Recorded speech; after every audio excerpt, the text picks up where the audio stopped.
The escalating situation in the Strait of Hormuz, it's no longer a distant geopolitical issue, but one that directly affects India.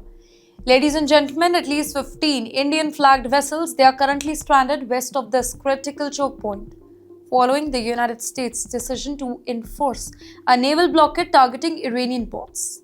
While the blockade it does not officially stop the ships that are passing to non-Iranian destinations, but the announcement that has caused significant disruption, with maritime traffic slowing sharply as uncertainty and risk level rise. Now, in such a tensed environment, even without a formal restriction, ships are effectively not able to move freely. In the meantime, the stranded vessels, they represent a wider range of critical cargo carriers here, including LNG, LPG tankers, crude oil ships, container vessels, and chemical tankers.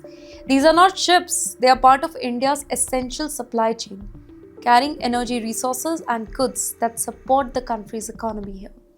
While some relief has come with about 10 out of 25 Indian vessels in that region managing to cross the Strait of Hormuz, though, a significant number that remain stuck, highlighting the seriousness of the whole situation.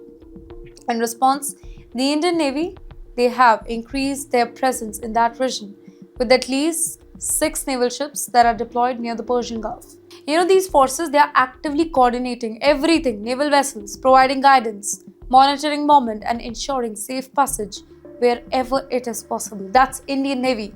Now, one such example is the LPG tanker Jag Vikram, which successfully crossed the Strait of Hormuz on April 11th, and it is now heading towards Mumbai, India, with over 20,000 tons of cargo that is under naval escort, offering a glimpse of control but cautious moment in an otherwise uncertain environment.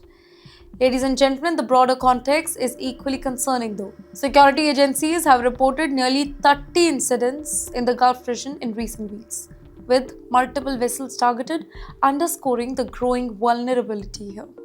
At the same time, India is working very closely with about 28 countries to share real-time maritime intelligence and maintain the flow of trade through these critical waters. Despite these efforts, the risk that is high though. Well, the whole situation carries global implication because the Strait of Hormuz that handles nearly a quarter of world's maritime oil trade.